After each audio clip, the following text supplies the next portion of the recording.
Fala aí, suas capivaras flamejante. Vocês estão suaves? Hoje venho aqui perguntar pra vocês se vocês estão usando proteção. Olha lá, hein? Tem que se proteger, pelo amor de Deus. Brincadeiras à parte, vamos lá. Você sabe o que é ser fluente? Você tem ideia de como atingir a fluência no inglês? Eu vou tentar hoje, nesse vídeo, te explicar mais ou menos como funciona essa questão da fluência no geral e te mostrar um jeito de ficar fluente, como e o que é essa fluência de fato, ok? Fechou. Mas antes, por favor, já se inscreve aqui no canal, deixa seu like, compartilha aí pros amigos, ajuda a gente pro canal ficar cada vez maior, porque tô precisando, por favor. É nóis. Quem não deixa o like, as costas ficam cabeludas. E não fica fluente no inglês. É a vida. Vamos lá. Guys, vocês sabiam que tem uma certa regrinha, eu diria, não sei, sobre o número de palavras que você precisa para se tornar fluente em uma língua? Alguns estudos indicam que com 10 mil palavras em uma língua, se você sabe 10... Se você sabe 10 mil palavras, você pode se considerar fluente nessa língua. Eles falam que com mais ou menos 1000 palavras aprendidas você já consegue manter uma conversa. Porém, esse estudo ele mostra e talvez ele faz as pessoas pensarem de um jeito um pouco nonsense. Por quê? Não é como se você estivesse lá, você pegou o dicionário, entendeu? Da língua inglesa e foi decorando. 1, 2, 3, 5 mil, 6.898, 7, 8, 10 mil palavras. Aí você aprendeu lá. Você tá em 9.999 e aí você aprendeu a palavra lá. Capybara. Vocês sabem o que é capybara? Sorry. E aí pronto. Aprendi capybara. Pronto, agora eu sou fluente. Agora eu posso ir pra rua que eu vou conseguir falar com todo mundo e já era. Vai ser isso. Acabou. Posso falar inglês com o que eu quiser. Não funciona assim. Entendeu? Infelizmente essa não é a verdade. Como que funciona? Você consegue se comunicar na língua definitivamente com muito menos de 10 mil palavras. Definitivamente. E é esse o ponto que eu quero mostrar pra vocês um pouco mais a fundo. Primeira coisa que eu quero falar pra vocês. Você não necessariamente vai usar muitas palavras na língua, mas você usa muitas combinações de palavras. Por exemplo, vamos supor que você aprendeu algo básico do inglês que a gente aprende bem lá no comecinho, né? Que são as cores. Você aprendeu as cores. Green, red, blue, black, white, gray. Tudo isso. São as cores básicas que a gente aprende no inglês. Isso geralmente crianças aprendem, né? Bem lá no comecinho. O que acontece? Beleza, você aprendeu essas cores. Só que elas não são tão úteis assim se não for pra descrever, né? Alguma coisa tipo, ó, that's gray. Aquilo ali é cinza. Or this is black. Isso aqui é preto. E assim por diante, right? Beleza. Só que, vocês sabiam que existem muitas expressões na língua inglesa que utilizam das cores mesmo. Então você sabendo das cores, você já sabe palavras, certo? Você, sei lá, vamos supor que você sabe gray, red, black, white and blue. Você sabe 5 palavras então. Só que essas 5 palavras vão te ajudar a montar outras expressões. E isso vai te ajudar muito a se tornar fluente numa língua. Vamos lá, vou te dar alguns exemplos de expressões que a gente utiliza com cor. A primeira expressão que a gente fala é green with envy. Green with envy. Seria mais ou menos verde de inveja, né? Algo do tipo, tá? Mas é uma expressão que a gente usa uma cor. Um exemplo com a primeira expressão. She was green with envy because of my new job. She was green with envy because of my new job. Então ela tava verde de inveja, né? Tava muito inveja por causa do meu novo trabalho, do meu novo emprego, right?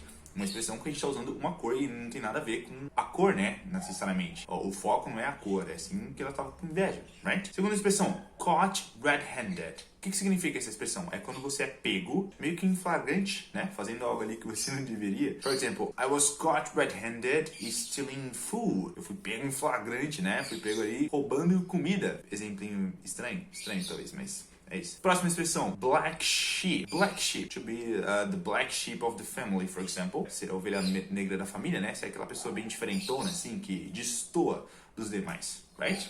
Nossa, destoa foi maravilhoso. Eu gastei todo o meu português falando essa palavra agora. Eu acho que eu nunca falei na minha vida.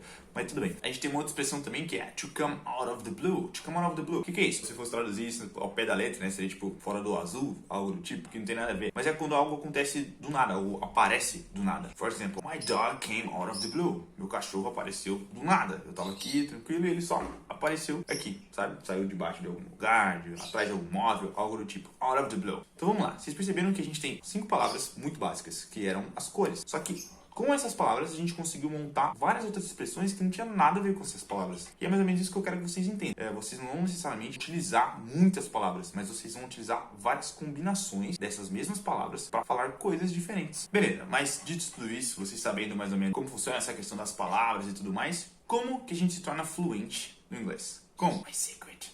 Brincadeira.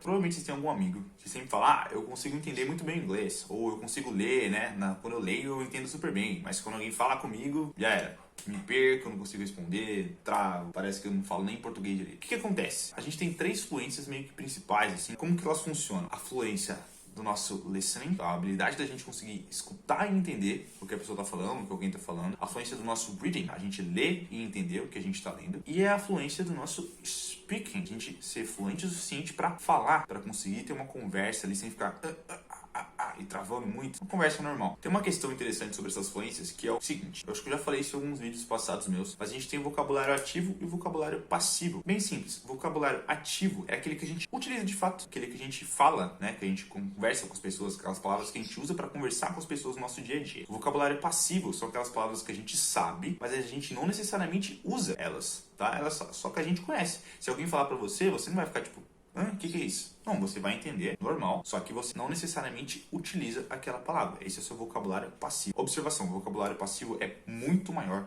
do que o vocabulário ativo. E é justamente por isso que é muito mais fácil da gente ler palavras e entender, ou ouvir palavras e entender, do que a gente falar. Por quê? Porque você está lendo, a palavra está ali. Às vezes você não vai utilizar ela, mas quando você olha, você lembra, significa isso, ou significa aquilo. Mesma coisa com o listening, né? Você está ouvindo. Observação, o listening é um pouco mais complicado, porque você tem que pegar o costume de escutar aquela língua, né? E aí sim você vai ficar bom em ouvir e entender. Só treino, você tem que escutar muito. Essa é uma habilidade muito importante, inclusive, porque uma conversa é feita de escutar e falar, né? Não só de falar.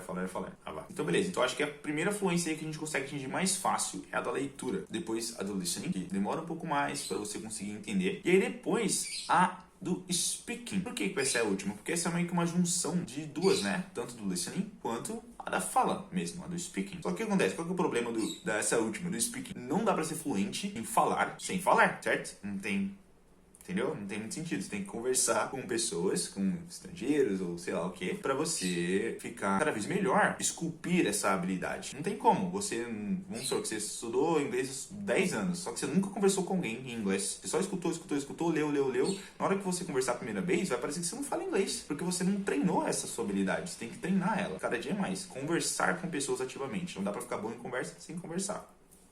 Né? Ok, então vai lá. Ponto importante. Estude as 3 fluências para você ser meio que um fluente completo. Você tem que ser fluente, você tem que ser capaz de ler, você tem que ser capaz de ouvir, né? E você tem que ser capaz de falar. Uma coisa tá ligada à outra. Não tem como você meio que pular esses steps. Óbvio que tem pessoas que conseguem ouvir muito bem e falar muito bem, mas elas não escrevem, por exemplo. Porque elas, sei lá, foram pro exterior e aí você acaba aprendendo, né? Você acaba escutando, você é meio que obrigado a aprender as palavras novas. Você acaba aprendendo a falar também por repetição, porque as pessoas estão falando, você repete o som que elas estão soltando, mas você nunca escreveu nada. E aí, bem ruim também isso, né? Você não consegue passar a sua ideia numa mensagem, por exemplo, só falando.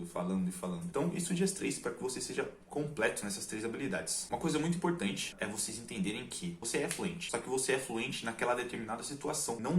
Não tem como, você nunca vai ser 100% fluente em uma língua. Não dá, nem no português. Eu aposto que você não é fluente no português. Vou te dar um exemplo. Vamos supor que você conheceu alguém hoje que trabalhou a vida toda numa empresa de carros. Essa pessoa vai saber cada peça que vai dentro de um carro. Ela vai saber cada função daquela peça e tudo mais, e como monta, como desmonta. Consequentemente, ela vai saber o nome de cada uma dessas peças e o nome de máquinas que produzem essas peças e tudo mais, certo? Só que você não. Você não tem esse vocabulário suficiente para ter uma conversa desse assunto específico com essa pessoa. Só que, por um outro lado, vamos supor que você é um músico e você entende tudo sobre música. Você, consequentemente, então, vai ter o quê? Você vai ter muito vocabulário sobre música. Você vai saber o nome de vários instrumentos diferentes, vai saber o nome de várias habilidades, de técnicas, de músicas em inglês, né? E essa pessoa que trabalhou lá com os carros, ela não vai conseguir ter uma conversa com você focada nesse assunto, porque ela não vai entender nada.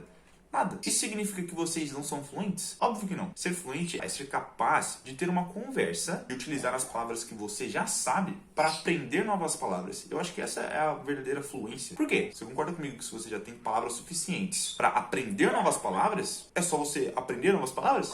Você não precisa mais de ninguém para te auxiliar, para te ajudar em nada disso. Você só vai aprender. Às vezes a pessoa vai falar uma palavra diferente, sei lá, ela vai falar mug. Mug? What does it mean? What is it? Pronto, você vai descobrir, a pessoa vai te explicar pra que serve, como que ela usa, né? Um mug, que no caso é uma caneca, até eu esqueci agora, acho que é caneca. E é isso. E aí você vai aprender, você vai adicionar essa palavra no seu vocabulário. Primeiro no seu vocabulário passivo, e aí se você começar a utilizar essa palavra cada vez mais, ela vai passar para o seu vocabulário ativo. Basicamente é isso. Então entenda, vocês são fluentes, só que em determinados assuntos. Alguns mais, outros menos. A ideia é você elevar a maioria deles o máximo possível. Você vai ficar fluente rapidamente naquelas coisas que você mais gosta. Believe me. Que são as coisas que você vai mais estudar, são as coisas que você vai mais correr atrás, e ver vídeo, e ver gente falando, e trocar ideia, e tudo mais. Então, nessas coisas, nesses assuntos, vocês vão ser muito fluentes. Em outros, nem tanto, ok? Mas isso não é o problema. Vocês têm que ter a base muito forte para que com essa base vocês consigam aprender sempre novas palavras. Então é isso por hoje. Como eu falei, deixa o like, compartilha, se inscreve no canal e fui!